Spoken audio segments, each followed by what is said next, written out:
Hello guys, today we are starting our next chapter number 2, basic accounting terms. So the first basic accounting term is business transaction. Business transaction means that के जो money का exchange होता है goods और services के लिए उसको business transaction कहते हैं।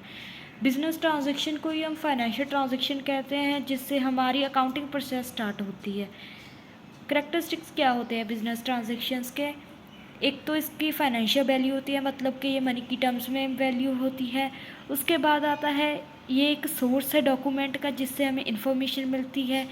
इसके द्वारा ये हमारी जो फाइनेंशियल पोजीशन है वो चेंज होती है बिजनेस ट्रांजेक्शन की वजह से, और इसका इफ़ेक्ट हमारी अकाउंटिंग इक्वेशन पर भी पड़ता है। और इसके दो एस्पेक्ट्स होते हैं, डेबिट क्रेडिट।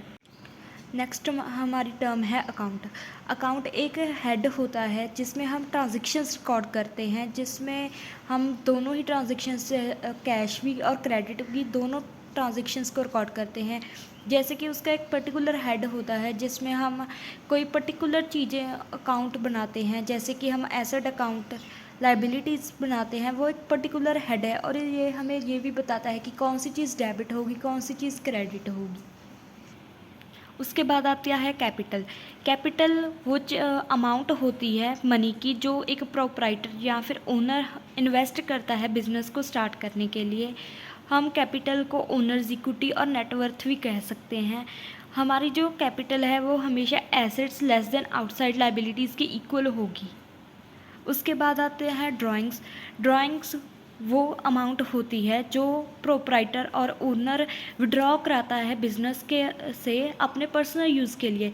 फॉर एग्ज़ाम्पल, अगर हम मनी विड्रॉ करा रहे हैं अपने घर के लिए, फर्नीचर ख़रीदने के लिए, वो ड्राइंग्स मानी जाएंगी। उसके बाद आती है लाइबिलिटीज़। लाइबिलिटीज़ वो होती हैं जो हम किसी दूसरे को पे करना होता है। हमने जो हम किसी से पैसे लेते हैं, जैसे कि हम लोन लेते हैं और हमें उसको वापस पे करना पड़ता है, वो हमारी एक लाइबिलिटी होती है।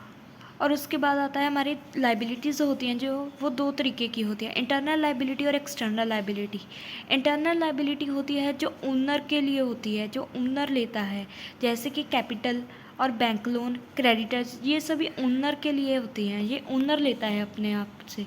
और एक्सटर्नल लाइबिलिटीज़ जो हम आउटसाइडर से लेते हैं, ओनर से नहीं लेते बट आउटसाइडर से लेते हैं। जैसे कि हम बैंक ओवरड्राफ्ट हो गया, मतलब कि जब हमारे पास पैसा कम हो और बैंक हमारे नाम पर दूसरे बंदे को पे कर दे, उसे बैंक ओवरड्राफ्ट कहते हैं।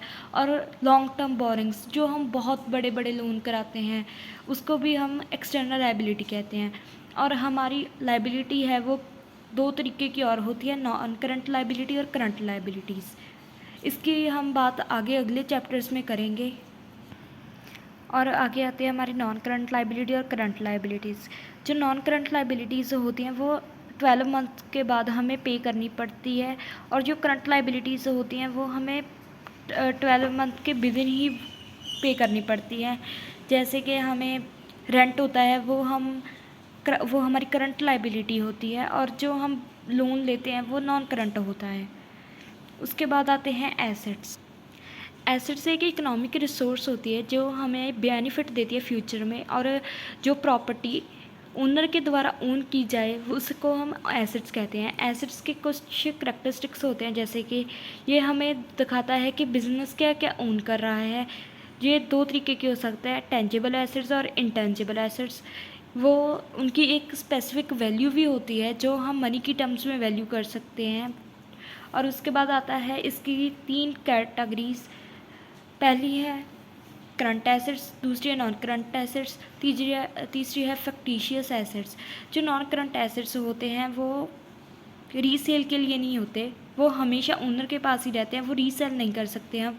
जैसे कि फिक्स्ड एसेट हो गए, नॉन करंट इन्वेस्टमेंट्स हो गए, लॉन्ग टर्म लोन्स हो गए, ये रीसेल नहीं हो सकते हैं, ये हमेशा ओनर के पास ही रहते हैं। और जो फिक्स्ड एसेट्स होते हैं वो भी दो टाइप के होते हैं, टेंजिबल एसेट्स और इंटेंजिबल एसेट्स। टेंजिबल एसेट्स होते हैं जिनकी फ़िज़िकल एग्जिस्टेंस होती है, जिसको हम देख सकते हैं, महसूस कर सकते हैं, छू सकते हैं। जैसे कि लैंड हो गई, बिल्डिंग हो गई, मशीनरी हो गई, कंप्यूटर हो गई, उसको हम टच कर भी देख सकते हैं कि यस, ये चीज़ हमारे यहाँ पे प्रेजेंट है। इंटेंजिबल एसेट्स होते हैं वो उनकी कोई भी फिजिकल एग्जिस्टेंस नहीं होती है, ना वो दिखते हैं ना हम उनको टच कर सकते हैं। जैसे कि गुडविल हो गई, ट्रेडमार्क्स हो गए, उनकी प्रेजेंस है बट हम उसको टच नहीं कर सकते। उसके बाद आते हैं करंट एसेट्स। करंट एसेट्स वो होते हैं जो हम रीसेल भी कर सकते हैं और उनको कैश की टर्म्स में भी हम कन्वर्स कर सकते हैं।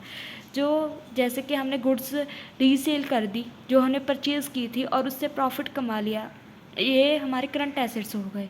फिक्टिशियस एसेट्स वो होते हैं जो अकाउंटिंग एंट्री के द्वारा ही हमारे पास एग्जिस्टेंस में आते हैं। उनका बिज़नेस में कोई अच्छा खासा काम नहीं होता, लेकिन वो जब हम कोई एंट्री पास करते हैं तब हमें उनका भी रिकॉर्ड रखना पड़ता है। जैसे कि डेफर्ड रेवेन्यू,